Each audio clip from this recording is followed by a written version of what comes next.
పశ్చిమ గోదావరి జిల్లా పాలకొల్లు గత వైసీపీ పాలనలో రాష్ట్ర ఖజానా ఖాళీ అయిందని అయినా కూడా నేటి ముఖ్యమంత్రి చంద్రబాబు నాయుడు తన చాకచక్యంతో ఒక్కొక్క సంక్షేమ అభివృద్ధి పథకాలను అమలు చేస్తున్నారని పట్టణాభివృద్ధి శాఖ మంత్రి పొంగూరు నారాయణరావు అన్నారు. పశ్చిమ గోదావరి జిల్లా పాలకొల్లు పట్టణంలో ఆయన స్థానిక మంత్రి నిమ్మల రామానాయుడుతో కలిసి పలు అభివృద్ధి పనులను క్షేత్రస్థాయిలో పరిశీలన చేశారు. ఈ సందర్భంగా ఎన్టీఆర్ టిడ్కో సముదాయాలతో జరిగిన బహిరంగ సభలో ఆయన మాట్లాడుతూ ప్రపంచంలోని 5 ఉత్తమ రాజధానిలో ఒకటిగా అమరావతి ఉండాలని ధ్యేయంతోనే చంద్రబాబు నాయుడు రాజధాని నిర్మాణ బాధ్యతను తనకు అప్పగించారని చెప్పారు. తాను వివిధ దేశాల్లో పర్యటించి అధికారులతో సమీక్షించి రాజధాని నిర్మాణానికి ప్రణాళికబద్ధంగా కృషి చేస్తున్నానని చెప్పారు. 2014లోని 9 లక్షల టిడ్కో గృహాలను రాష్ట్రంలో మంజూరు చేశామని, ఇది దేశంలోనే రికార్డని నారాయణ చెప్పారు. జగన్ కు పరిపాలన చేయడం చేత కాదని, వైసీపీ ప్రభుత్వ హయాంలో టిడ్కో గృహాలకు రంగులు వేసిన కాంట్రాక్టర్లకు జగన్ డబ్బులు చెల్లించలేదని, వారి బిల్లుల కోసం ఇప్పుడు మా చుట్టూ తిరుగుతున్నారని మంత్రి నారాయణ ఎద్దేవా చేశారు. బుడమేరు గంటు పూడ్చి రేయింబవులు కష్టపడి అక్కడే ఉండి విజయవాడను వరద ముంపు నుంచి రక్షించడానికి రామానాయుడు చేసిన కృషి అభినందనీయమని నారాయణ కొనియాడారు. మంత్రి నిమ్మల రామానాయుడు ఈ సందర్భంగా మాట్లాడుతూ టీడీపీ ప్రభుత్వం 80% పూర్తయిన టిడ్కో గృహాలను జగన్ ప్రభుత్వం గాలికి వదిలేసిన చంద్రబాబు హయాంలో పూర్తయి ఇళ్లను బ్యాంకులకు తాకట్టు పెట్టి జగన్ 5,000 కోట్ల రూపాయలు అప్పు చేసి ఆ నిధులను పక్కదారి పట్టించారంటూ విమర్శించారు. గత తెలుగుదేశం ప్రభుత్వ హయాంలో నిర్మించిన లబ్ధిదారులపై 5-6 లక్షల అప్పు పెట్టి జగన్ ప్రభుత్వం ఇళ్లను వారికి అప్పగించకుండా పేదలపై వైసీపీ ప్రభుత్వం కక్ష సాధింపు చర్యలకు పాల్పడిందని మంత్రి నిమ్మల విమర్శించారు.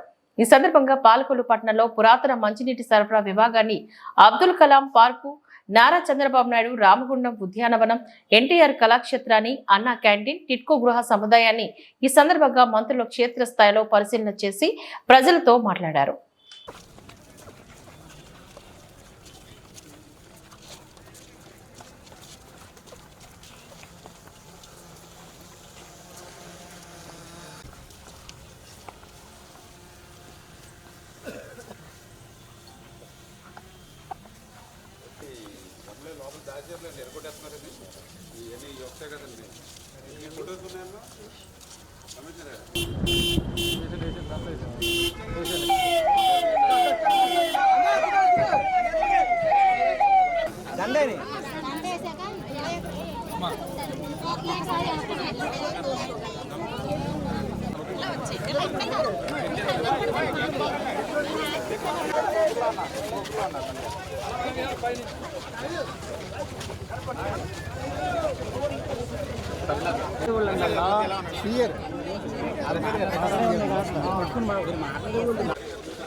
ఈరోజు ఆంధ్రప్రదేశ్ రాష్ట్రానికి ఒక రాజధాని లేనిటువంటి రాష్ట్రానికి మళ్ళీ ఒక రాజధాని ఈవేళ అమరావతి ఏర్పడుతుంది అని అంటే అది చంద్రబాబు నాయుడు గారికి తోడుగా ఈవేళ నారాయణ గారి యొక్క నిర్మాణం.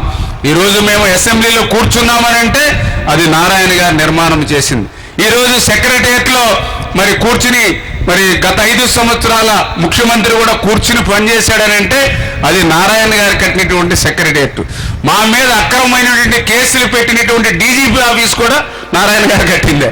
అంటే ఇట్లా కోర్టులు కూడా నారాయణ గారు హైకోర్టు కట్టినవి కూడా. అంటే మనం గత 5 సంవత్సరాల ముఖ్యమంత్రి ఒక్క రూపాయి కూడా ఖర్చు పెట్టకుండా పాలన సాగించాడని అంటే ఆ రోజు 2014-19లో నారాయణ గారు చేసినటువంటి కృషే మరి మొన్న పరిపాలన ముందుకెళ్ళినటువంటి పరిస్థితి. ఒకసారి మనం వేసిన కలర్ ఖర్చులేనాయి, మళ్ళా రంగులు మార్చాడు డబ్బులు ఇలా, ఇప్పుడు మళ్ళా పాత కలర్లు వేయాలని డబ్బులు ఖర్చు అవుతుంది. ఎవరి డబ్బులండి అవన్నీ?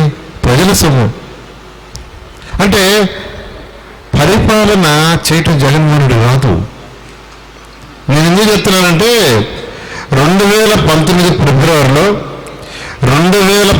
ఫిబ్రవరిలో Asian infrastructure investment bank, world bank దాంట్లో 5,350 కోట్లు శాంక్షన్ చేయించారు.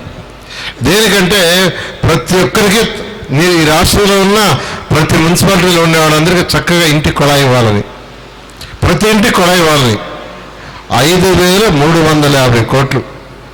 అదే రామానాయుడు అడుగుతుంది, ఆ 200 కోట్లు మళ్ళా మాకు ఇండని. 2019 ఫిబ్రవరిలో శాంక్షన్ చేస్తే మొన్న జూన్కి టైం అయిపోయింది, ఒక్క పైసా ఖర్చు పెట్టాల. జూన్ టైం అయిపోయింది, క్యాన్సిల్ అయిపోయింది. 5,350 కోట్లు ఎవరు పోగొట్టుకోరు. ఏ పిచ్చి సేమ్ కూడా పోగొట్టుకోడు. దాన్ని ఎంత కష్టపడి చేసాం, 2.5 సంవత్సరాలు ఫాలోఅప్ చేసి తెచ్చాం. ఆ ప్రాజెక్ట్ పూర్తయితే అన్ని మున్సిపాలిటీస్కి ప్రతి ఇంటికి కొలాయి ఉండేది. సరే మొన్న జూన్కి క్యాన్సిల్ అయిపోయింది, అది టైం అయిపోతే మళ్ళీ ముఖ్యమంత్రి గారి ద్వారా ఫాలోఅప్ చేస్తే ముఖ్యమంత్రి గారు మళ్ళీ ప్రైమ్ మినిస్టర్తో మాట్లాడితే దాన్ని మళ్ళీ మనకి ఇచ్చారు. ఇచ్చి 2028 లోపల కంప్లీట్ చేసుకోమన్నారు. కాబట్టి ఏదైతే బ్రహ్మనాయుడు గారు అడుగుతున్నారో ఆ ప్రాజెక్ట్ మళ్ళా వస్తుంది, మీకు ఇస్తాము. వాటర్ ప్రతి ఇంటికి, పాలకొల్లో ఉన్న ప్రతి ఇంటికి, ఏ పేదవాడైనా, ఏ చిన్నిళ్ళైనా, ఏ కట్టమండి ఇళ్ళైనా ప్రతి ఇంటికి ఖచ్చితంగా వాటర్ కనెక్షన్ ఇస్తాం. అదే ముఖ్యమంత్రి గారి లక్ష్యం. ఖచ్చితంగా చేస్తామని మీ అందరికీ తెలియజేస్తున్నాను. నేను ఖచ్చితంగా ఇమ్మీడియట్గా ఎవరైతే ఉండారో వాళ్ళ ఇన్ఫ్రాస్ట్రక్చర్, ఆ రోడ్లు కావచ్చు, వాటర్ కావచ్చు, ఏదైతే ఉందో అవన్నీ కంప్లీట్ చేస్తాం. తర్వాత ఏదైతే మిగిలిపోయిన ఇల్లు దాదాపు అయిపోయినాయి. ఇల్లు